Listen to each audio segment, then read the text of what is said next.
ডিব্ৰুগড় জিলাত আজি ৰাইজৰ দলৰ নীতি আৰু আদৰ্শৰ প্ৰতি আকৃষ্ট হৈ কেইবাশ নাগৰিকে যোগদান কৰিবৰ কাৰণে আগবাঢ়ি আহিছে।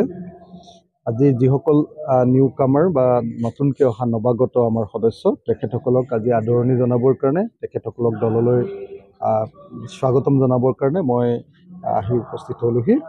আমি ৰাইজৰ দলৰ তৰফৰ পৰা তেখেতসকলক স্বাগতম জনাইছোঁ। অসমত ৰাইজৰ দলক শক্তিশালী কৰি অসমৰ আঞ্চলিক ৰাজনৈতিক দলসমূহক শক্তিশালী কৰিবৰ কাৰণে, আঞ্চলিকতাবাদক শক্তিশালী কৰিবৰ কাৰণে আমি সিদ্ধান্ত গ্ৰহণ কৰিছোঁ। আৰু 2026 চনৰ নিৰ্বাচনত যাতে ৰাইজৰ দলক বাদ দি কোনেও চৰকাৰ কৰিব নোৱাৰে, তাৰ কাৰণে সকলো ধৰণৰ প্ৰচেষ্টা কৰিবৰ কাৰণে চেষ্টা কৰিছোঁ।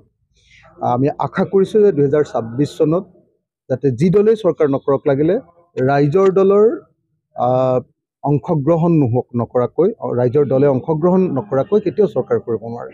যাতে আঞ্চলিক প্ৰশ্নসমূহ, জাতীয় প্ৰশ্নসমূহ চৰকাৰে মীমাংসা কৰিবলৈ বাধ্য হয়।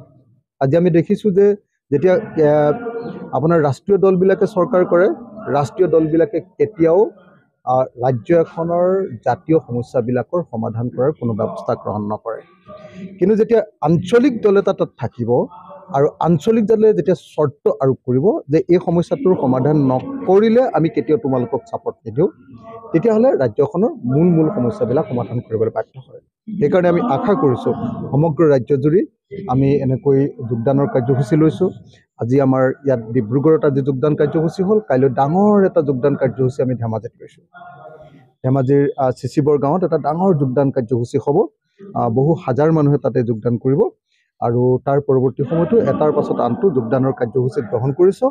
আৰু অচিৰেই উজনি অসমত যাতে আমি ৰাইজৰ দলক শক্তিশালী কৰি কোনোপধ্যে যাতে ইয়াতে ৰাষ্ট্ৰীয় দলবিলাকে আৰু বিশেষভাৱে সাম্প্ৰদায়িক বিজেপি দলে যাতে দপদপনি মাৰিব নোৱাৰে তাৰ ব্যৱস্থা গ্ৰহণ কৰিবৰ কাৰণে আগবাঢ়ি গৈছোঁ।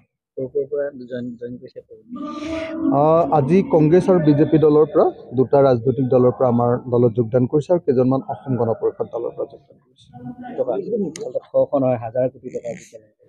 হিমন্ত বিশ্ব শৰ্মাৰ চৰকাৰৰ কাৰ্যকালত অকল ভুৱা ট্ৰেডিং, ট্ৰেডিং নহয়, এইটো ভুৱা ট্ৰেডিঙৰ নামত অসমৰ মানুহৰ হাতৰ পৰা 11,000 কোটি টকা লুট কৰি লৈ গ'ল। ইয়াৰ আগতে আমি দেখিছিলোঁ এনেকুৱা ধৰণৰ কাম কাজৰ জৰিয়তে ৰ'জ ভেলী, সাৰদা এইবিলাকে লুটি লৈ গৈছিলে। সাৰদা কেলেংকাৰীত নিজে হিমন্ত বিশ্ব শৰ্মা নিজে এজন অভিযুক্ত। সাৰদা কেলেংকাৰীত তেওঁৰ নাম সোমাইছিলে আৰু সাৰদা কেলেংকাৰীৰ পৰা বাচিবৰ কাৰণে তেওঁ নিজে কলিকতাত গৈ CBI কোৰ্টত তেখেতে নিজে কলিকতাত গৈ ৰাজসাক্ষী, অৰ্থাৎ হয় মই সাৰদা কেলেংকাৰীত জড়িত আছিলোঁ, সাৰদাৰ পৰা পইচা লৈছিলোঁ বুলি, আৰু মই কেনেকৈ লৈছিলোঁ কি কথা ময়ো আপোনালোকৰ হৈ সাক্ষী হৈ দি মোক বচাই দিয়ক বুলি তেওঁ গৈ তাতে চাৰেণ্ডাৰ কৰি দিছে CBI কোৰ্টত। গতিকে আমাৰ মুখ্যমন্ত্ৰীজন নিজে 2 নম্বৰী এনেকুৱা ধৰণৰ মানি লণ্ডাৰিং কেছৰ লগত জড়িত, আপোনালোকে সকলোৱে জানে। আৰু তেওঁ কাৰ্যকালতে আকৌ নতুনকৈ সাৰদা আৰু হেৰিয়াৰ পাছত কি কয় আপোনাৰ ৰ'জ ভেলীৰ পাছত এতিয়া আকৌ নতুন 2 নম্বৰী ভুৱা ট্ৰেডিং কোম্পানীৰ নামত 11,000 কোটি টকা নিলে। ট্ৰেডিং কোম্পানীৰ আচল মানুহবিলাক যেনেকৈ দীপংকৰ বৰ্মনক এতিয়ালৈকে গ্ৰেপ্তাৰ কৰা নাই। গ্ৰেপ্তাৰ কৰা কথাটো বেছি গুৰুত্বপূৰ্ণ নহয়, গুৰুত্বপূৰ্ণ কথাটো হ'ল যিবিলাক মানুহৰ পইচা এনেকৈ লুটিছিলে সেই পইচাবিলাক মানুহে ঘূৰাই পাব নে নাপাব। আপোনালোকৰ সংবাদ মাধ্যমতো আমি দেখিছোঁ যে ৰুমি কিবা বিশাল এইবিলাক কাহিনী, চুমি বিশাল এইবিলাক কাহিনী আপোনালোকে খুব প্ৰচাৰ কৰিছে। কিন্তু আপোনালোকে এটা বস্তু প্ৰচাৰ কৰা নাই যে যিমান 11,000 কোটি টকা লুট কৰিলে সেইবিলাক পইচা ঘূৰাই পাম নে নাপাম। এতিয়া 3 মাহ জেল দি তেওঁলোকক সুৰক্ষাহে দিলে নেকি, আচলতে সুৰক্ষিতহে কৰি দিলে নেকি?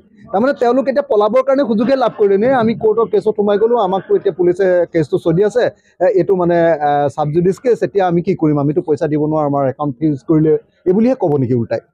এই 11,000 কোটি টকা অসমৰ মানুহে ঘূৰাই নাপাব নেকি? গতিকে মই অসম চৰকাৰক দাবী জনাইছোঁ যে কেছ কৰক, তেওঁলোকক গ্ৰেপ্তাৰ কৰক, কিন্তু তেওঁলোকৰ সম্পত্তি চিল কৰি, তেওঁলোকৰ সম্পত্তি চিজ কৰি, তেওঁলোকৰ সম্পত্তি বাজেয়াপ্ত কৰি তেওঁলোকৰ পৰা পইচা উলিয়াই অসমৰ প্ৰত্যেকজন যিবিলাক মানুহৰ পৰা পইচা নিছিলে তেওঁলোকক সকলোকে ঘূৰাই দিয়াৰ ব্যৱস্থা গ্ৰহণ কৰে।